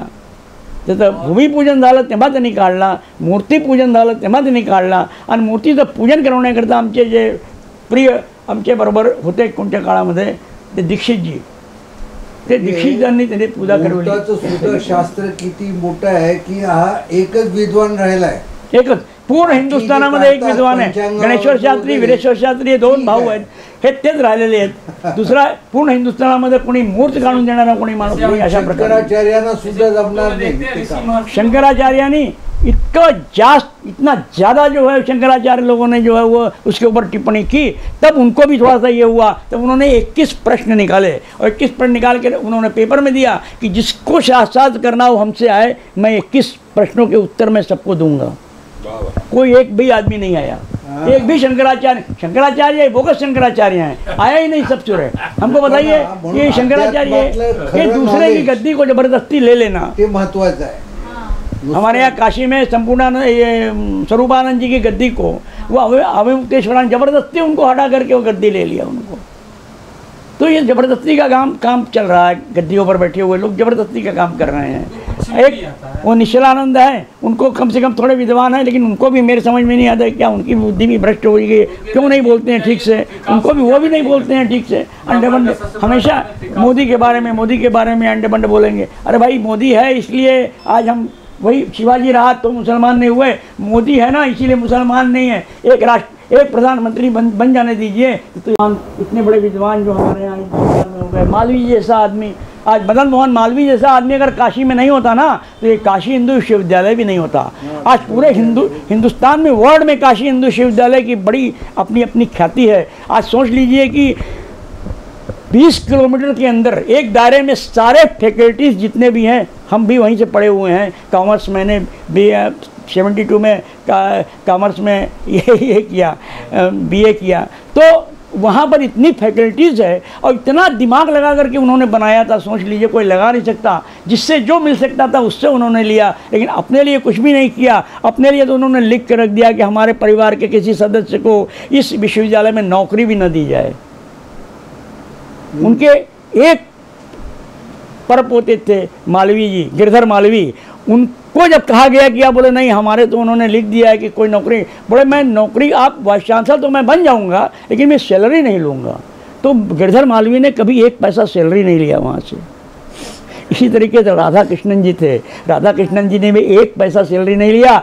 जब मालवीय जी को उन्होंने कहा कि नहीं आप हमको बना रहे हैं वाइस चांसलर, लेकिन हम तो विदेशों में जाते हैं भाषण, हमारे पास समय कहाँ है इतना कि हम वाइस चांसलर करेंगे वहाँ बैठ करके। बोले नहीं, हमको आपके यहाँ रहने की ज़रूरत नहीं है, आपका नाम वहाँ होना चाहिए कि आप वाइस चांसलर वहाँ पर हैं। आप एक दिन भी साल में आएंगे तो मेरे लिए चलेगा। वाइस चांसलर बनते हुए भी उन्होंने एक पैसा सैलरी नहीं लिया। तो मालवीय जी का बहुत बड़ा दिमाग था। उन्होंने कैसे कैसे कितने बड़े बड़े प्रोफेसरों को ला करके वहाँ BHU में रखा। कितने तो महाराष्ट्र से गए हुए थे हमारे। अभी लास्ट में हमारे एक लेले साहब थे जो पूना में रहते थे मराठी में, एक नागपुर में थे भृगवार थे, एक वही महाराष्ट्र से गई थी घाटे, मिसेस घाटे थी। तो ये मराठी डिपार्टमेंट देखती थी ये लोग। अब तो कोई नहीं है, कोई भी नहीं। एक कोई लड़का नागपुर का है इस समय, वो मराठी देख रहा है केवल जो है वो, और उस मराठी डिपार्टमेंट को दूसरे डिपार्टमेंट में विलय कर दिया गया। अन्य तेलुगु, तमिल, मलयालम सब मिला करके एक डिपार्टमेंट कर दिया अब जो है। पहले मराठी का अलग डिपार्टमेंट था, रीडर, प्रोफेसर, लेक्चरर उसमें ऐसे रहते थे पहले जो है वो, लेकिन अब नहीं है वो चीज़। तो महाराष्ट्र से बहुत से लोग वहाँ पर गए, आज भी बहुत से लोग वहाँ से जाते हैं। कई डॉक्टर हमारे, डॉक्टर देशपांडे वहाँ पर थे हमारे यहाँ, आयुर्वेद में बहुत बड़े डॉक्टर थे। डॉक्टर उड़प्पा थे, बहुत अच्छे डॉक्टर थे। डॉक्टर पटवर्धन हमारे चाचा जो थे ना चचेरे, वो डॉक्टर चाइल्ड स्पेशलिस्ट थे वहाँ पर। आज भी उनका लड़का जो है, लेकिन उस BHU में नहीं है, लेकिन अलग से अपनी डिस्पेंसरी खोल करके वो अपना ये करता है, ये चाइल्ड स्पेशलिस्ट वो भी है। तो इस तरीके से काशी की महत्ता बहुत बड़ी है। ये बताने वाला भी कोई नहीं है, जितना मैंने आपको बताया कोई बताएगा भी नहीं। हमारी गारंटी है, आप किसी भी मंदिर में चले जाइए, कोई आदमी नहीं आपको बता सकता है कि ये क्या है। उसको मालूम ही नहीं है, उसको केवल पैसा ही मालूम है कि पंडा हाथ ठोकना और पैसा लेना, इसके अलावा उसको कुछ नहीं मालूम है। विश्वनाथ मंदिर में चले जाइए, 50 पुजारी हैं वहाँ पर, एक पुजारी इस चीज़ को नहीं बतला सकता है, ये काशी की महत्ता को बतला ही नहीं सकता है। उसको मालूम ही नहीं है, क्या बताएगा वो? पढ़ा होगा तब बताएगा, पढ़ा ही नहीं है कभी आज तक। उसका व्यवसाय ही पैसा लेना है, माला डालना, पैसा लेना, जल चढ़ाना, बस यही इतनी व्यवसाय है उसका।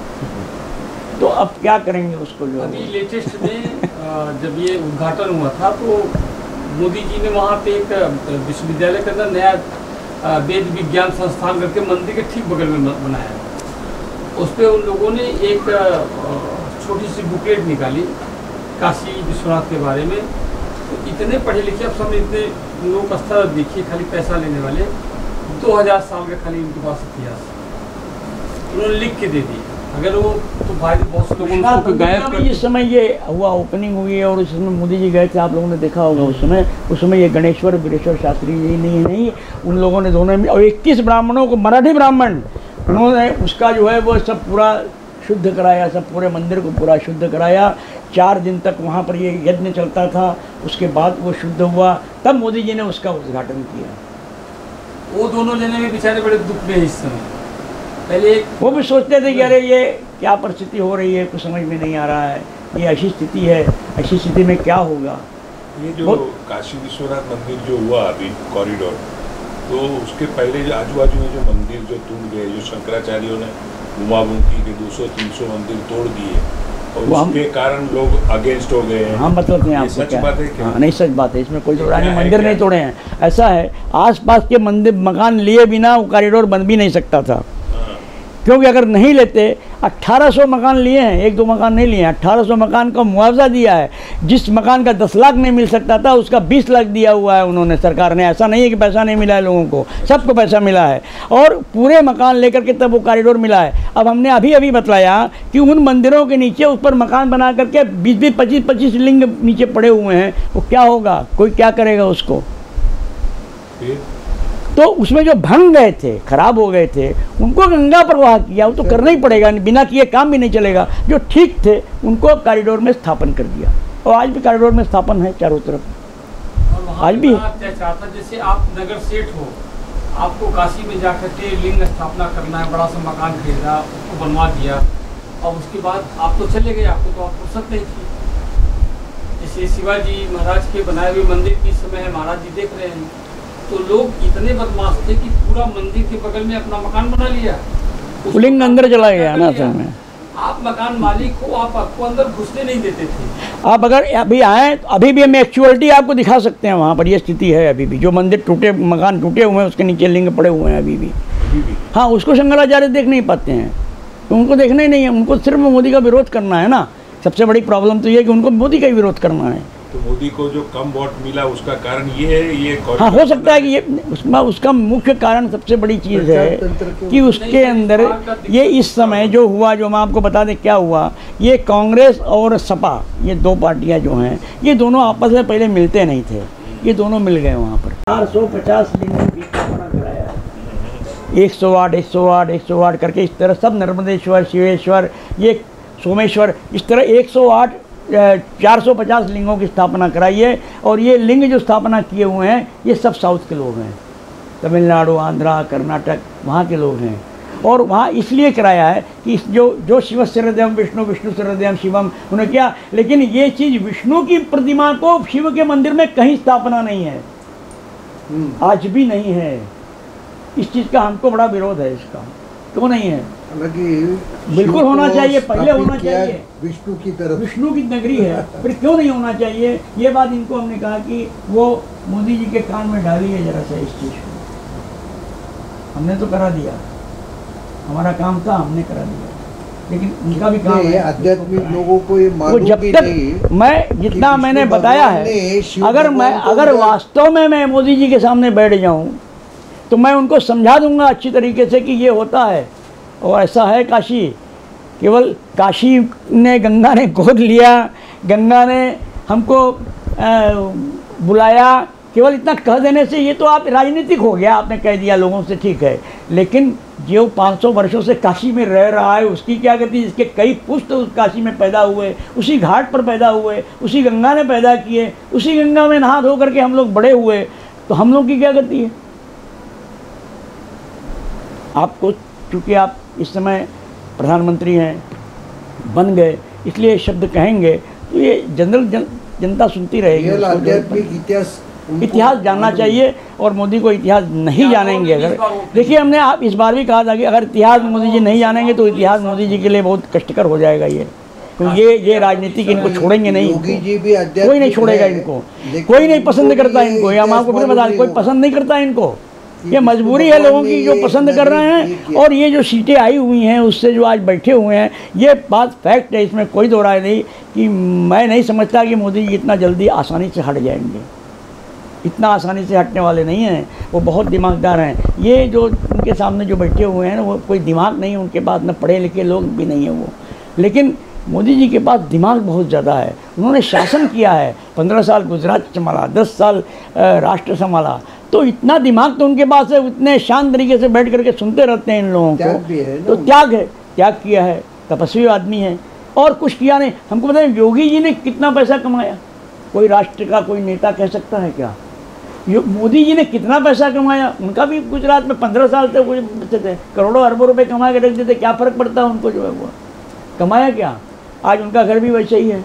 योगी अपनी माँ से मिलने के लिए गया तो 10 रुपये निकाल के दिया नहीं उनको, जो है वो उनके भी भाई बहन जो है नौकरी कर रहे हैं, कोई चाय बना रहा है, कोई कुछ कर रहा है, तो क्या योगी जी ने सबको करोड़ों रुपए दे दिए, बांट दिया क्या सबको? ये जनता को क्यों नहीं समझ में आता है? ये दोनों तपस्वी हैं, वाकई तपस्वी हैं, इसमें कोई दो राय नहीं है। डिपार्टमेंट योगी जी के पास डायरेक्ट आ जाता है, उसके अधिकारी एकदम डरने लगते हैं। अभी जितिन प्रसाद को केंद्र में लिया, PWD उनके पास था, PWD योगी जी के पास चला गया। योगी जी के पास जाते PWD जितने अधिकारी उनको साफ सुन रहे हैं। हमारे यहाँ गोकर्ण, नितिन रमेश गोकर्ण हमारे यहाँ के DM भी थे और कमिश्नर भी थे, बहुत भले आदमी थे, पैसा नहीं कमाया कभी उन्होंने। और अब सचिव इस समय है, ये कह रहा है PWD और विकास प्राधिकरण, ये दोनों ही सचिव थे, सचिव हैं अभी उसी में हैं। वो 7 वर्ष तक चले गए, उत्तर प्रदेश छोड़ दिया उन्होंने, इसलिए कहा यार यहाँ पर बड़ा गड़बड़ है, अब हम जा रहे हैं डेपुटेशन में, दिल्ली जा रहे हैं। 7 साल वहाँ पर रहने के बाद फिर वो यूपी में आना था उनको, फिर आए यूपी में, तो उनको पूछा गया कि आप कहाँ जाएँ, कमिश्नर बन करके या कुछ बन करके कहाँ जाएंगे? तो उन्होंने कहा देखिए अगर हमको भेजना ही है कहीं बना करके तो एक बार फिर बनारस भेज दीजिए। तो दोबारा कमिश्नर बन करके 2 साल तक फिर काम किया उन्होंने बनारस में। बहुत कम ऐसा होता है कि दोबारा कोई कमिश्नर बन करके चला है, लेकिन वो शख्स ऐसा था कि दोबारा कमिश्नर बना। फिर यहाँ से उसको जाना था, फिर वो PWD में वहाँ सचिव बन गए जा कर के मुख्यालय में। आज भी काशी आते हैं तो आपको आश्चर्य होगा, वो मैदानी हमारे यहाँ क्षेत्र है, उनकी गाड़ी वहीं खड़ी हो जाती है और वहाँ से पैदल विश्वनाथ जी जाते हैं, वो कभी गाड़ी लेके नहीं जाते अपनी। और हमारे यहाँ भी आते हैं तो पैदल आते हैं गलियों में, कभी गाड़ी या अपना अर्दली लेकर के कभी भी नहीं आते हैं। बोले नहीं हमारे साथ कोई ज़रूरत नहीं, हम अकेले चले जाएंगे। तो ऐसा त्याग करने वाला अधिकारी भी नहीं मिलेगा ना, प्रॉब्लम तो ये है, कहाँ मिलेगा ऐसा त्याग? तो इन सब सारी चीज़ों को सोचना चाहिए। आज मस्जिद हमारे बगल में जिसका केस हम ही लड़ रहे हैं, अभी ज्ञानवापी का जब खत्म होगा तभी ये केस हमारा स्टार्ट होगा।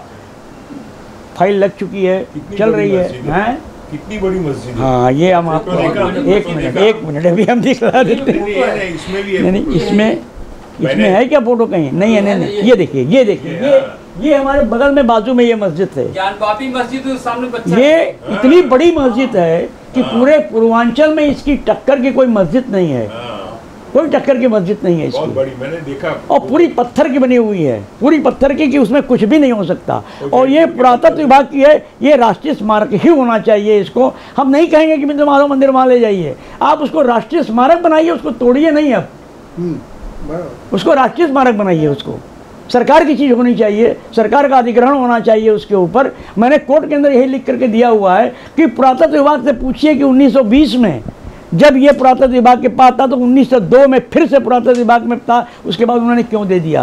पुरातत्व विभाग इसके ऊपर 10 लाख रुपए खर्च करता है, आपको आश्चर्य होगा।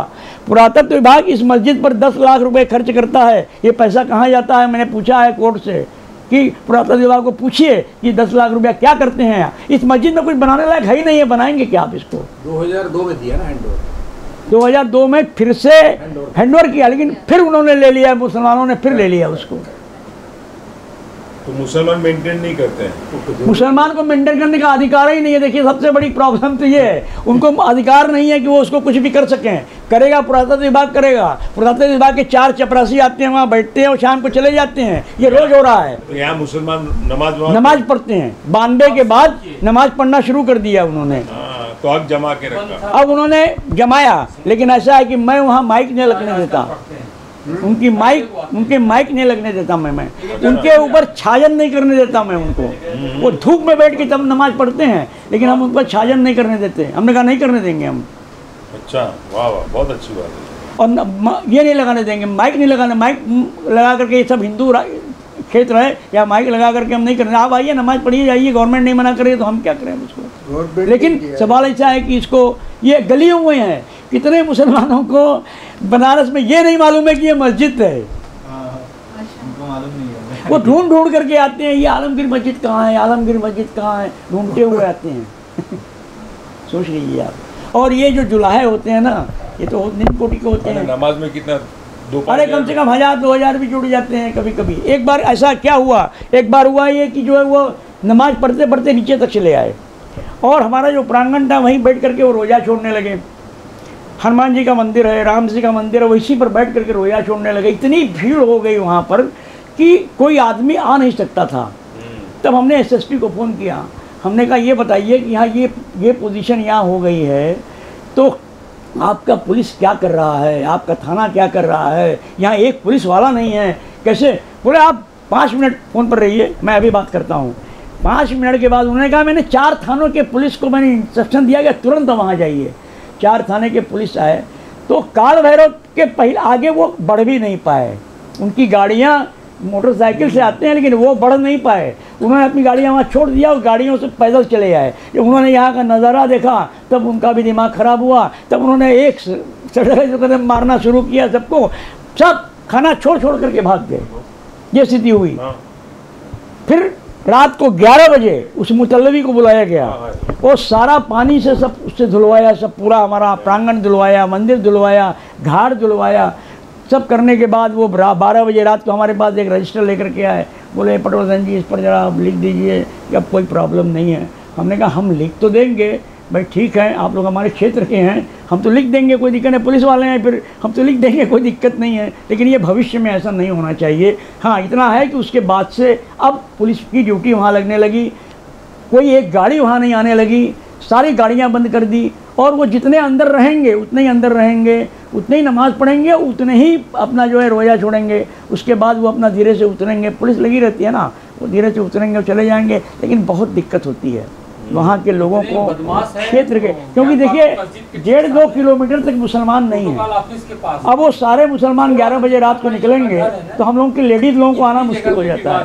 ये नवयुवक होते हैं, बड़े होते हैं, अब हम लोगों को रोक के रखना पड़ता है तब तक कि जब ये निकल ना जाए कम से कम तब तक यहाँ से। अरे उसको नहीं रोक पा रहे हैं अब ये, उसको रोकने के लिए मैंने कोर्ट में दिया हुआ है कि साहब इसको रोका जाए, इस चीज़ को नमाज बंद कराई जाए। यहाँ पर नमाज नहीं होती थी पहले, ये बांधने के बाद नमाज शुरू किया है। अब कोर्ट का काम ही जानते हैं कि सिर्फ दे दिया तो वह लिख करके कैसा काम चलेगा, कितने दिन तक चलेगा, कैसे चलेगा, चलता रहेगा। आज ज्ञानवापी में इतना ज़रूर कर दिया उन्होंने कि जो हिंदू और मुसलमान एक इसमें जाते थे, अब उन्होंने मुसलमान का रो अलग कर दिया, वहाँ नमाज़ पढ़ने के लिए ज्ञानवापी मस्जिद में जाने के लिए उन्होंने अलग कर दिया, और हिंदुओं का इधर जाने के लिए अलग कर दिया। उससे कम से कम एक राहत हुई कि दोनों मिल करके अब नहीं जाते हैं। तो ये फ़र्क तो पड़ा बहुत उसका, और आगामी भविष्य में हो सकता है कि कुछ फ़र्क पड़े। बिंदु माधव इत्याख्या समत्रैलोक्य विश्रितः काश्याम भविष्यति मुने महापापो घगातिनी। ये काशी में ये बिंदु माधव की स्थापना कैसे हुई, क्यों हुई, किसने की, इसके बारे में थोड़ा संक्षिप्त विवरण मैं आपको बता रहा हूँ। ये अग्निबिंदु ऋषि ने गंडकी नदी नेपाल मुक्तिधाम में भगवान विष्णु की तपस्या आराधना करके इस विग्रह को प्राप्त किया, और यहाँ काशी में जिसका नाम आनंदवन में था, फर्स्ट नेम इज़ आनंदवन, यहाँ ला कर के स्थापना किया। इसलिए अग्निबिंदु का बिंदु और माधव विष्णु का नाम, इसलिए बिंदु माधव के नाम से हुआ। ये काशी में बिंदु माधव, प्रयाग में वेणी माधव, रामेश्वर में सेतु माधव, पिठापुर आंध्रा में कुंती माधव, श्रीरंगम मंदिर में सुंदर माधव, ऐसा पूरा भारतवर्ष में पंच माधव स्थापना है। काशी में ये बिंदु माधव क्षेत्रपाल देवता है। पूर्व में अग्निबिंदु ऋषि ने यहाँ ला करके इनकी स्थापना की। उस समय ये आनंदवन था, आनंदवन में उन्होंने विष्णु के आदेश पर यहाँ ला करके स्थापना की। वर्तमान में जो मंदिर है उसके बगल में ठीक उसमें जो है स्थापना किया हुआ था। उस मंदिर को आमेर के राजा मान सिंह ने बहुत बड़ा मंदिर बनाया था, 175 फीट बनाया था। उसके ऊपर जो है वो सोने का कलश लगाया हुआ था। औरंगजेब ने उसको 1669 में उस मंदिर को पूरी तरीके से तोड़ दिया और ध्वस्त करके उसी के मलबे से वहाँ पर अपनी मस्जिद बना दिया, जिसका नाम आज आलमगीर मस्जिद है। और ये बात जब शिवाजी को पता चली, रामदास महाराज उनके जो गुरु थे, उन्होंने जब उनको बताया कि नहीं आप जाइए और जा करके और वहाँ पर उस मंदिर को तोड़ करके और वहाँ मस्जिद बनाइए, मंदिर बनाइए, तब उन्होंने यहाँ आकर के अपने सरदारों के साथ लोगों से मिले और आकर के लोगों से विनती किया कि हमको अगर आप साथ देंगे तो हम इसको तोड़ के बना सकते हैं, लेकिन उस समय के सरदारों ने साथ नहीं दिया। तथास्तु उसके बाद ये मंदिर यहाँ बगल में ही बना दिया गया, छोटा मंदिर बना दिया गया था और शिवाजी उसके बाद चले गए। हमारा परिवार, चूँकि शिवाजी के साथ पटवर्धन परिवार ये डिवोटी था, हम रत्नागिरी के रहने वाले हैं, महाराष्ट्र के, हमारे परिवार को 5 हमारे जो पूर्वज थे उन लोगों को यहाँ भेज दिया और उनके साथ करीब करीब 3000 मराठी लोग काशी में आकर के वास करने लगे और उन्होंने इस मंदिर को संभाला।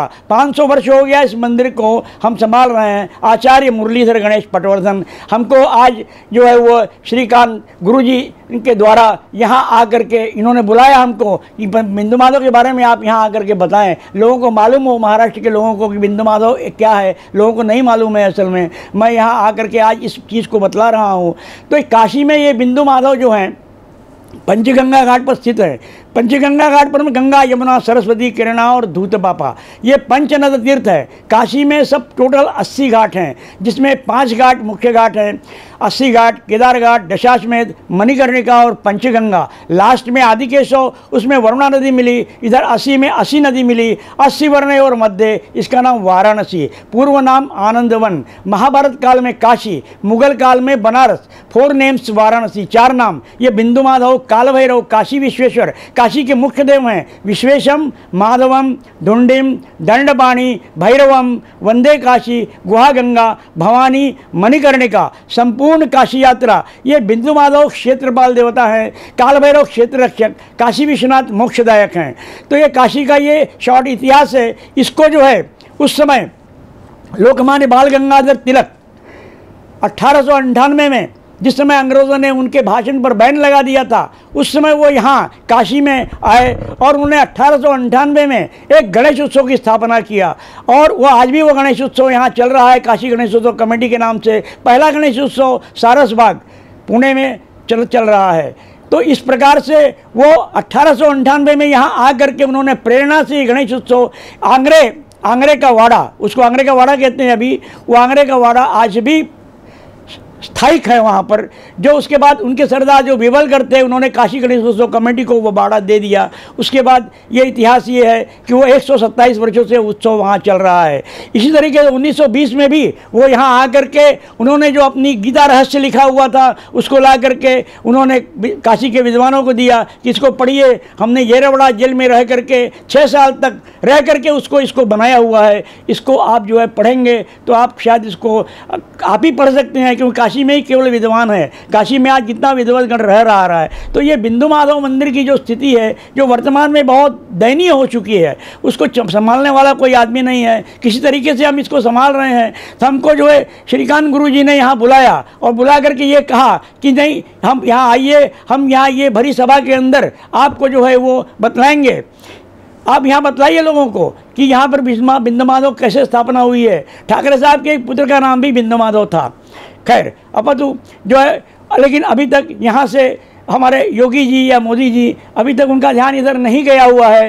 वो काशी विश्वनाथ कॉरिडोर तो बहुत अच्छा बना दिया उन्होंने, योगी जी भी शासन बहुत अच्छा कर रहे हैं, लेकिन उन्हें बिंदु माधव को देखना चाहिए। इसी उद्देश्य से मैं आज मुंबई में आया हुआ हूँ कि मुंबई के लोग कम से कम इसको देखें, यहाँ के पत्रकार लोग देखें, यहाँ के लोग देखें और देख करके उस बिंदु माधव मंदिर का उद्भव कैसे हो सकता है, किस तरह हो सकता है, उसको उद्भव करें। हम समझते हैं कि श्रीकांत गुरु जी के माध्यम से ये कार्य बहुत ही अच्छा हो सकता है और इसीलिए मैं यहाँ पर आया और यहाँ आकर के मैंने उनसे भेंट की और भेंट करने के बाद मैं ये जो आपको बतला रहा हूँ ये बहुत ही महत्वपूर्ण चीज़ है। इसमें भगवान का उत्सव भी मराठी पद्धति से होता है। आज वहाँ पर जो है कार्तिक मास में इसका उत्सव होता है। कार्तिक मास में काकड़ा आरती होती है, उसके बाद मक्खन आरती होती है, उसके बाद श्रीखंड आरती होती है, उसके बाद श्रृंगार आरती होती है, देवोत्थानी एकादशी भी होती है। यहाँ पर जो है उस समय भगवान का शेषशाही पर श्रृंगार होता है, तुलसी विवाह होता है, उस समय घोड़े पर श्रृंगार होता है, त्रयोदशी को झूले पर भगवान बैठते हैं ससुराल में होते हैं इसलिए। और चतुर्दशी को भगवान विष्णु ने भगवान शंकर को ये दान में दिया हुआ है, इसलिए शिवस्य हृदयम विष्णु विष्णुस्य हृदयम शिवम। ये भगवान विष्णु ने शंकर को बुला करके मंदिराचल से, और ये काशी, ये आनंदवन, ये उनको आधा दिया हुआ है। इसलिए मणिकर्णिका से 80 घाट तक इसको शिव काशी कहते हैं, मणिकर्णिका से आदिकेशव तक इसको विष्णु काशी कहते हैं। भगवान विष्णु ने वहाँ भगवान शंकर को ये आदेश दिया कि वहाँ बैठ करके आप महाश्मशान की रचना करो। शंकर ने महाश्मशान की रचना किया, लेकिन उसके बाद वहाँ क्या होगा, इसलिए भगवान विष्णु ने स्वयं मनुष्य के मोक्ष प्राप्ति के लिए वहाँ बैठ करके, कुंड पर बैठ करके वहाँ पर जो है उन्होंने तपस्या किया मनुष्य के मोक्ष प्राप्ति के लिए। और भगवान शंकर को ये कहा कि राम नाम का जिसकी मृत्यु होगी, राम नाम का तारक मंत्र दे करके उसको मोक्ष द्वार पर दे लो, क्योंकि मोक्ष द्वार तो केवल विष्णु के पास है, उसको भेजने का काम शंकर करते हैं। तो ये बहुत बड़ा महत्वपूर्ण चीज़ है। ये काशी में एक बहुत बड़ी चीज़ है कि काशी का उद्भव जब हुआ उस समय काशी ये लिंगों की स्थापना क्यों हुई। यहाँ पर भगवान आनंदवन बनाने के बाद में एक व्यक्ति की संरचना किया, उसका नाम निशंक था, उसको दिवोदास, देवों का दास बनाया, सारे लोगों का, सारे देवताओं का वहाँ वास था। तो भगवान दिवोदास ने ये कहा कि साहब ये बताइए कि हम कैसे शासन करेंगे इस पृथ्वी के ऊपर, यहाँ तो देवताओं का शासन होता है, तो इसलिए आप इन लोगों को अपने अपने स्थान पर जाने के लिए कहिए। तब भगवान विष्णु ने सबको बुलाया और आदेश दिया कि आप लोग अपने अपने स्थान पर जाएं। ये मैंने पृथ्वी की संरचना कर दिया है, इसको आनंद वन बना दिया है, और इसका संचालन करने के लिए मैंने दिवोदास को रखा हुआ है, तो आप लोग जाएं। सभी देवताओं ने ये विनंती किया, ये बताइए, परिहार बताइए, हम कैसे जाएं, ये तो बहुत अच्छा आनंदवन है। तब उन्होंने एक चीज़ बताई कि अपने नाम का लिंग स्थापित करो और यहाँ पर आप अपने अपने स्थान पर चले जाओ। तब सभी देवताओं ने अपने लिंगों की स्थापना किया, अपने अपने नाम दिए, और यहाँ पर 84 कोटि लिंगों की स्थापना हुई। और उन सारे लिंग आज भी काशी के अंदर हैं, सब प्रचलित हैं। और वहाँ पर जो है अभी जब कॉरिडोर बना है तो उस समय काफी लिंग के ऊपर ही, काफी लिंगों के ऊपर ही सब पूरे मकान बने हुए थे। 1800 मकान जो है मोदी जी ने उसको लिए, सबको मुआवजा दिया, पूरा पैसा दिया सबको, और उसके बाद जो है वो मकानों को ध्वस्त करके और उस पर कॉरिडोर बना विश्वनाथ का। और आगे भविष्य में भी और कार्य काशी का होने जा रहा है, बहुत बड़ा काम होने जा रहा है, लेकिन बिंदु माधव की ओर अभी किसी का ध्यान नहीं है। मैं योगी जी और मोदी जी से प्रार्थना करता हूँ कि जब काशी में है और मोक्ष द्वार पर जाना है तो कम से कम बिंदु माधव का, भगवान विष्णु का, इसको ध्यान दे करके इसको कैसे आगे बढ़ाना है, कैसे क्या करना है। जोशी साहब तो हमारे साथ लगे हुए हैं। मैं गुरु जी के प्रार्थना करता हूँ कि वो हमारी इस बात को वो उनके तक पहुँचाए, उनको बताएं उनको ये कैसे होगा, क्योंकि जब तक काशी का उद्भव पूरी तरीके से नहीं होगा तब तक ये पूरे विश्व का भी उद्भव नहीं हो पाएगा, क्योंकि यही सबसे मुख्य कारण है। मैं सबसे बड़ी चीज़ एक बार और बताना चाहता हूँ कि काशी को अगर अच्छा बनाना है तो इस घाटों को भी सुंदर बनाना पड़ेगा। अभी नमो घाट बना दिया गया है, 80 घाट बना दिया गया है और रविदास घाट बना दिया गया है, बाकी घाटों को छोड़ दिया गया है। अभी उस पर ध्यान शासन का नहीं गया है, वो होना चाहिए। और इसलिए मैं उन लोगों से निवेदन करता हूं कि इसको इस ओर भी वो ध्यान दें। मैं महाराष्ट्र के लोगों से, महाराष्ट्र की जनता से, मराठी लोगों से ये निवेदन करना चाहता हूं कि वो काशी आएँ, ये बिंदु माधव का मंदिर देखें, वहाँ तिलक जी ने गणेशोत्सव स्थापना की हुई है उसको देखें। उन्हीं की वजह से आज वो बिंदु माधव जो वहाँ पर बना हुआ है, बिंदु माधव घाट बना हुआ है। आज बिंदु माधव का इतना महत्व है कि जब तक मोक्ष प्राप्ति करनी है ना तो वो आपको उनके द्वार में आना ही पड़ेगा, प्रत्येक व्यक्ति को आना पड़ेगा, विष्णु सहस्त्रनाम का पाठ करना पड़ेगा, बिना उसके जो है मोक्ष प्राप्त नहीं होगा। आज बहुत से लोग काशी में आ रहे हैं, काफ़ी लोग काशी में आते हैं, लेकिन बिंदु माधव का दर्शन अवश्य करते हैं। बड़े बड़े संत महात्मा भी जितने आते हैं वो भी आकर के वहाँ जो है वो दर्शन करते हैं। एक नाथ महाराज जी आए गए थे महाराष्ट्र से, तुकाराम महाराज आए हुए थे, रामदास महाराज आए हुए थे, और उसी पंचगंगा घाट पर बैठ करके बिंदु माधव के सानिध्य में उन्होंने आराधना किया और वहाँ से उनको प्रचिति मिली। उस एक नाथ महाराज ने वहाँ बैठ करके एक नाथी भागवत लिखा, आप उसको पढ़िए, बिंदु माधव का बहुत वर्णन उन्होंने किया हुआ है। मैं पूरे महाराष्ट्र से कहना चाहता हूँ, पूरे महाराष्ट्र की जनता से कहना चाहता हूँ कि काशी में आकर के अन्य मंदिरों में तो जाइए, अवश्य जाइए, जाना चाहिए, लेकिन ये बिंदु माधव का दर्शन किए बिना मोक्ष प्राप्त नहीं होगा। मैं सिर्फ इतना ही कहना चाहता हूँ। इसलिए बिंदु माधव के दर्शन के लिए काशी में आकर के अवश्य आएँ, और इनके लिए क्या कर सकते हैं आप लोग वो करें, क्योंकि यह बहुत आवश्यक हो गया है। अगर ऐसा नहीं करेंगे आप लोग तो इसका उद्भव कैसे होगा? औरंगजेब ने तो तोड़ दिया, लेकिन अब आगे कैसे होगा? आगे ये मंदिर कैसे उद्भव होगा? इसको करने के लिए महाराष्ट्र की जनता को आगे आना चाहिए, और सब बड़े बड़े लोगों को भी इसमें आगे आना चाहिए। इसलिए इतना कहते हुए मैं इसको समाप्त करता हूँ। धन्यवाद।